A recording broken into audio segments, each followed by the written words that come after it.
এদেশের মানুষের মধ্যে যে ধর্মীয় সম্প্রীতি আছে, আমি প্রায় সময় বলি পৃথিবীর কোনো অঞ্চলের মানুষের এই দুঃসাহস থাকা উচিত না যে বাংলাদেশের মানুষকে ধর্মীয় সম্প্রীতি শিখাতে আসবে। এই সাহস কারোর থাকা উচিত না। আপনি পৃথিবীর পূর্বে এবং পশ্চিমে, উত্তরে, দক্ষিণে যেদিকে যান দেখবেন মুখে সংখ্যালঘু জিকির করা মানুষরা কিভাবে সংখ্যালঘুদেরকে উকুলের মতো টিপে টিপে মারে। পশ্চিমারা দেখবেন সংখ্যালঘু জিকির শোনায় আমাদেরকে। ওদের ওখানে মুসলমানরা কেমন আছে একটু খোলা খোঁজ খবর নিয়ে দেখেন। ওই দেশে থাকা মুসলমানদের থেকে খবর নেন যে তোমরা কেমন আছো, মসজিদে আজান দিতে পারো কিনা, মন চাইলে একটা মসজিদ খুলতে পারো কিনা। অথচ আমার এদেশে খ্রিস্টানরা তাদের ধর্ম পালন করছে, হিন্দুরা তাদের ধর্ম পালন করছে, মুসলমানরা পারলে তাদের সম্প্রীতি দিচ্ছে, পারলে পাহারাদারি করছে তাদের মন্দির যাতে হামলার শিকার না হয়। এটা সেই দেশ। এদেশের মানুষকে এই সেকুলারিজম গিলায়া, ওই ট্যাবলেট খাওয়াইয়া আমাদেরকে মানুষ বানানোর প্রয়োজন না। আমরা আগে থেকে মানুষ আছি আলহামদুলিল্লাহ। বরং সংখ্যাগরিষ্ঠ মানুষ এদেশের ধর্মপ্রাণ। হিন্দুরাও ধর্মপ্রাণ, মুসলমানরা ধর্মপ্রাণ। হিন্দুরা তাদের ধর্মে, মুসলমানরা তাদের ধর্মে ধর্মপ্রাণ। অতএব রাষ্ট্র পরিচালনার যে মূল সংবিধান, সেই সংবিধানে যদি ধর্ম বিশ্বাসের প্রতি শ্রদ্ধাবোধ থাকতো, তাহলে এদেশের ধর্মপ্রাণ মানুষদেরকে রাষ্ট্র অন করত, তারা রাষ্ট্রকে অন করত এবং রাষ্ট্র অনেক বেশি এগিয়ে যেতে পারত। আমি একটা কথা প্রায় বলি, 50 বছর ধরে একটা জিগির আমাদেরকে শোনানো হয়েছে, তা হলো রাষ্ট্র থেকে ধর্মকে আলাদা করে ফেলা। ধর্ম মসজিদের জিনিস, মন্দিরের জিনিস, এটা রাষ্ট্রে আনিও না, রাষ্ট্র সেকুলার থাকতে হবে। তো রাষ্ট্র সেকুলার থেকে তো 50 বছর আমরা দেখলাম কি হয়েছে। যে লাউ সেই কদু, যে চুরি সে বাটপারি। আগে পাকিস্তানিরা শোষণ করতে, এখন ক্ষমতাসীনরা করে। আগে তারা সব লুণ্ঠন করে নিয়ে যেত, এখন যারা যখন ক্ষমতা থাকে তারা তখন লুণ্ঠন করে বিদেশে নিয়ে যায়। বেশ কম কি, আমাদের পরে স্বাধীন হয়ে আমাদেরকে রেখে আরো শত শত মাইল সামনে চলে গেছে, কয়েকশো বছর সামনে চলে গেছে, আর আমরা জায়গায় দাঁড়ায় আছি। তো তোমাদের এই সেকুলার সিস্টেম তো আমার রাষ্ট্রের উন্নতির, বাহ্যিক উন্নতির পথেও নিয়ে যেতে পারে নাই। আপনারা যারা সংবিধান সম্পর্কে জানেন বা ঘাটাঘাটি আছে, ধারণা আছে, বেসিক বিষয়গুলো অন্তত জানাশোনা আছে, তারা বলতে পারবেন যে 1971 সালে দেশের মানুষ রক্ত ঝরিয়ে, জীবন দিয়ে, জুলুমকে না বলে তারা দখলদার এবং হানাদার থেকে এই দেশকে মুক্ত করেছে। অর্থাৎ দেশের জন্ম হয়েছে একটা যুদ্ধের মধ্য দিয়ে। সেই মুক্তিযোদ্ধাদের চেতনা, তাদের বিশ্বাস, তাদের ভক্তি, তাদের ঈমান, তাদের সে উপলব্ধি, সে বিষয়গুলো সংবিধানে সেভাবে স্থান পায়নি। স্থান পেয়েছে উল্টাটা। আপনি যদি লক্ষ্য করেন, আপনি দেখবেন মুক্তিযুদ্ধের মূল নীতি হিসাবে যেগুলো উল্লেখ করা হয়, সেগুলো তখন কোথায়, কে ঘোষণা দিয়েছে, এই নীতিগুলো কোথা থেকে পাওয়া গেছে, সেগুলো আপনি হাতড়ে কোথাও পাবেন না। যে যুদ্ধ যারা করেছেন, সে যুদ্ধের প্রায় সবাই, সকল মুক্তিযোদ্ধারা, তারা রাইফেল রেখে ফজরের নামাজ পড়ে, আল্লাহর কাছে দোয়া করে, চোখের পানি ফেলে, জুলুমের বিরুদ্ধে নিজের মা বোন, দেশের ইজ্জত সম্ভ্রম এবং নিজেদের অস্তিত্বকে রক্ষা করবার জন্য, স্বাধীনতাকে পাওয়ার জন্য তারা আল্লাহর কাছে দোয়া করে তারপর লড়াইতে নেমেছে। সেই মানুষগুলোর এই যে আল্লাহর প্রতি বিশ্বাস, সে আল্লাহ শব্দটা পর্যন্ত সে সংবিধানে স্থান পায়নি। 7 মার্চের যে রেসকোর্সের ভাষণে সর্বশেষ বাক্য ছিল আল্লাহ। দেশকে স্বাধীন করে ছাড়বো আমরা ইনশাআল্লাহ। ইনশাআল্লাহ মানে কি? যদি আল্লাহ চান। আল্লাহ কি চেয়েছেন না চান নাই? চেয়েছেন। আল্লাহ চাইলে আমরা স্বাধীন হতে পারবো, না হলে আমরা পারবো না। এটা ছিল যখন রেসকোর্সের ভাষণের সবচেয়ে গুরুত্বপূর্ণ অংশগুলোর একটি। যখন স্বাধীন হয়ে গেল, তখন সংবিধানে আর আল্লাহ শব্দটা শুরু থেকে শেষ পর্যন্ত আর কোথাও নেই। কিভাবে আমাদের চেতনাগুলো হাইজ্যাক করা হয়েছে, কিভাবে আমাদের বিশ্বাসগুলোর সাথে ভণ্ডামি করা হয়েছে, প্রতারণা করা হয়েছে, ঠকানো হয়েছে, সেটা আপনি প্রতিটা পাতায় পাতায়, লাইনে লাইনে ধরতে পারবেন। এটা বোঝার জন্য পণ্ডিত হওয়ার দরকার হবে না, চোখ কান খুললে আপনি দেখতে পাবেন। যেই স্বাধীনতা অর্জনের আগে বলা হয়েছে আল্লাহ চাইলে হবে, না হলে হবে না, স্বাধীনতা হওয়ার পর আর আল্লাহর নামই নাই।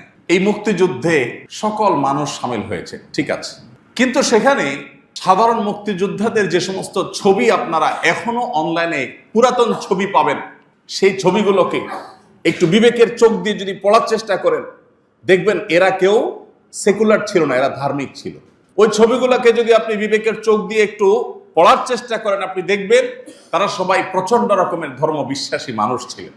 ধর্মবিশ্বাসী মানুষদের রক্তের উপরে যদি কোনো রাষ্ট্র তৈরি হয়, সেই রাষ্ট্রের সংবিধানে ধর্মবিশ্বাসকে ছুঁড়ে ফেলে দেওয়া হবে। এর চেয়ে বড় বেইমানি আর কি হতে পারে? আপনি তখনকার স্বাধীনতাকামী মানুষদের বিরুদ্ধে দাঁড়ানো যে রাজাকারদের ছবিগুলো এখনো পাওয়া যায়, সেগুলোকে একটু বিবেকের চোখ দিয়ে পড়ার চেষ্টা করেন, দেখবেন একটারও মুখে দাড়ি নাই, ধর্মের কোনো নামগন্ধ তাদের শরীরে নাই।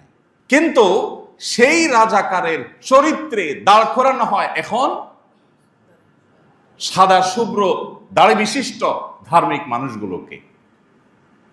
মুক্তিযুদ্ধকে দাঁড় করানো হয় ইসলামের বিরুদ্ধে, আর মুক্তিযুদ্ধের বিরোধীদের ওখানে দাঁড় করানো হয় ইসলামকে এবং মুসলমানদেরকে। অথচ ঘটেছে তার উল্টা। তো এইভাবে আমাদেরকে প্রতারিত করা হয়েছে, এভাবে আমাদেরকে ঠকানো হয়েছে। আমি একটা কথা প্রায় বলি, 50 বছর ধরে একটা জিগির আমাদেরকে শোনানো হয়েছে, তা হলো রাষ্ট্র থেকে ধর্মকে আলাদা করে ফেলা। ধর্ম মসজিদের জিনিস, মন্দিরের জিনিস, এটা রাষ্ট্রে আনিও না, রাষ্ট্র সেকুলার থাকতে হবে। তো রাষ্ট্র সেকুলার থেকে তো 50 বছর আমরা দেখলাম কি হয়েছে। যে লাও সেই কদু, যে চুরি সে বাটপারি। আগে পাকিস্তানিরা শোষণ করতে, এখন ক্ষমতাসীনরা করে। আগে তারা সব লুণ্ঠন করে নিয়ে যেত, এখন যারা যখন ক্ষমতা থাকে তারা তখন লুণ্ঠন করে বিদেশে নিয়ে যায়। বেশ কম কি?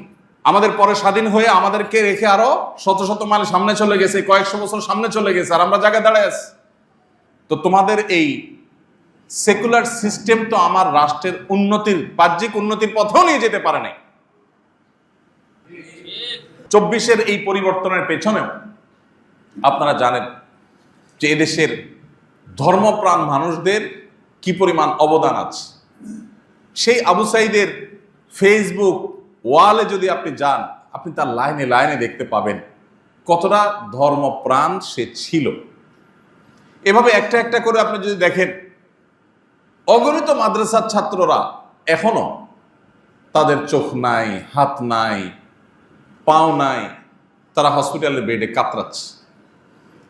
আমি পত্রিকার কোনো পাতায় দেখিনি তাদের সে অবদানকে শ্রদ্ধার সাথে উল্লেখ করতে, কিন্তু হসপিটালের বেডে বেডে গিয়ে আমি নিজের চোখে দেখেছি তাদের কষ্টগুলো। আপনি এখনো গেলে অনেক জায়গায় দেখতে পাবেন। সে 71-এ যা হয়েছে, এখনো যেন আবারও সেটা না হয়, আবারও যেন আমাদের চেতনাকে যেন হাইজ্যাক করা না হয়, এই জন্য আমাদেরকে একটু সজাগ থাকতে হবে। এই নতুন বাংলাদেশ গড়ার যে সংকল্প বা স্বপ্ন দেখছে তরুণরা, আমরা তাদের জন্য দোয়া করি, আল্লাহ তাদের সেই স্বপ্নকে বাস্তবায়ন করার তৌফিক দান করুন। শোষণের হাত থেকে আল্লাহ আমাদের প্রিয় মাতৃভূমিকে মুক্ত করুন। আমাদেরকে যেন কোনো ক্ষমতাসীন শক্তিরা যেন শোষণ না করে। আমরা যেন এমন কিছু নেতা পাই, এমন কিছু মানুষ পাই, তারা কারা হবে আমরা জানি না। আল্লাহ যাদেরকে দিয়ে এদেশের মানুষের নসিবে ভালো কিছু দিবেন, আল্লাহ তাআলা তাদেরকে আমাদের জন্য উপযুক্ত হিসেবে কবুল করে নিন। আমরা জানি না কারা কোত্থেকে আসবে, কিন্তু এই তরুণরা স্বপ্ন দেখাচ্ছে যে আর নয়, জুলুম বহুত হয়েছে। যারা যখন ক্ষমতা থাকবে, থানাগুলো সব তাদের কন্ট্রোলে থাকবে, ডিসি অফিসগুলো তাদের কন্ট্রোলে থাকবে, সংবাদ মাধ্যম তাদের পক্ষে সাফাই গাইবে। এই তেল মারামারি বহুকাল চলেছে এদেশে, এদেশকে ধ্বংস করেছে এরা। আমরা প্রকৃত বাস্তবতাকে তুলে আনতে চাই। এই জন্য এই নতুন বাংলাদেশ গড়ার ক্ষেত্রে বিশেষ করে আমি যেটা বলেছিলাম, সামান্য কিছু মানুষ যারা 1%ও না, এদেশে রাষ্ট্র থেকে ধর্মকে আলাদা করে ফেলা হোক, রাষ্ট্র থেকে ধর্মকে দূরে ফেলা হোক, এই বিশ্বাসে এদেশের কত 50% মানুষ আছে, 10%। একটা অবাক করা বিষয় কি জানেন? এই জনগণের চেতনা বলে জিগির করা পাবলিককে যদি বলেন যে একটা গণভোট দেন, এরা মরে যাবে, কোনোদিন গণভোট দিবে না। কারণ গণভোট দিলে এরা জানে যে এদেশের ধর্ম, বর্ণ, দল, মত নির্বিশেষে সকল মানুষই ধার্মিক। এদেশে হিন্দুরাও ধার্মিক, মুসলমানরাও ধার্মিক। ধর্ম বিযুক্ত বা ধর্ম মুক্ত সংবিধান, এটা এদেশের মানুষ চায় না। আমরা শুধুমাত্র মুসলমানদের কথা বলছি না, আমরা বলতে চাই যে আমাদের সংবিধানে এমন কোন ধারা উপধারা যদি থাকে যেটা এদেশের মানুষের ধর্মীয় এবং সামাজিক মূল্যবোধের পরিপন্থী, তাহলে সেটা অটোমেটিক বাতিল হতে হবে। এই যে ধর্মীয় মূল্যবোধের পরিপন্থী হলে বাতিলের কথা বলেছি, এখানে আমি ইসলামিক মূল্যবোধ শুধু বলিনি। কোন ধর্মের মানুষের ধর্মীয়, এদেশে যত ধর্মের মানুষ বসবাস করে, কোন ধর্মের মানুষের ধর্মীয় মূল্যবোধ পরিপন্থী কোনো কিছু বাস্তবায়ন থাকতে পারবে না, কোনো আইন হতে পারবে না যে আইন কোন ধর্মের ধর্মীয় মূল্যবোধের পরিপন্থী। ঠিক একইভাবে পশ্চিমা সহ পৃথিবীতে যে সমস্ত মোড়ল অঞ্চলগুলো আমাদেরকে তাদের দাস বানায় রাখতে চায়, কিছু লোন দিয়ে, কিছু ধার দেনা দিয়ে, কিছু আইডিয়া দিয়ে, কিছু টেকনোলজি দিয়ে তারা আমাদেরকে গোলাম বানাতে চায়, তাদের গোলামির ফাঁদে যেন আমরা পা না বাড়াই, এই বিষয়গুলো নিশ্চিত করতে হবে। সংবিধানটাকে সেভাবে তৈরি করতে হবে এবং এটার জন্য সুনির্দিষ্ট প্রস্তাবনা ইতোমধ্যে অনেকেই দিয়েছেন, আলহামদুলিল্লাহ। আমাকেও তারা, আমি তাদের প্রতি কৃতজ্ঞ যে আমাকেও তারা নক করেছেন যে জাতীয় সংসদে উপস্থিত হয়ে সেখানে সংবিধান সংশোধন বিষয়ক কমিটিতে থেকে, মিটিংয়ে থেকে আমার প্রস্তাবনা দিতে বলা হয়েছে। আমি দেশে বাইরে ছিলাম, আমি লিখিত প্রস্তাবনা দিয়ে আমার প্রতিনিধি হিসাবে মুফতি আব্দুল্লাহ মাসুম ভাইকে পাঠিয়েছি। সুনির্দিষ্ট প্রস্তাবনা লিখিত আকারে সেখানে জমা দিয়েছি আমি। তো যেহেতু তারা আমাকে ব্যক্তিগতভাবে স্মরণ করেছেন, ডেকেছেন, আমি কৃতজ্ঞ, আমি জমা দিয়েছি। আমি আপনাদেরকেও বলবো যে অনলাইনে যে মতামত নেওয়া হচ্ছে সেখানে আপনারা সাধ্য অনুযায়ী আপনাদের মতো করে লেখেন।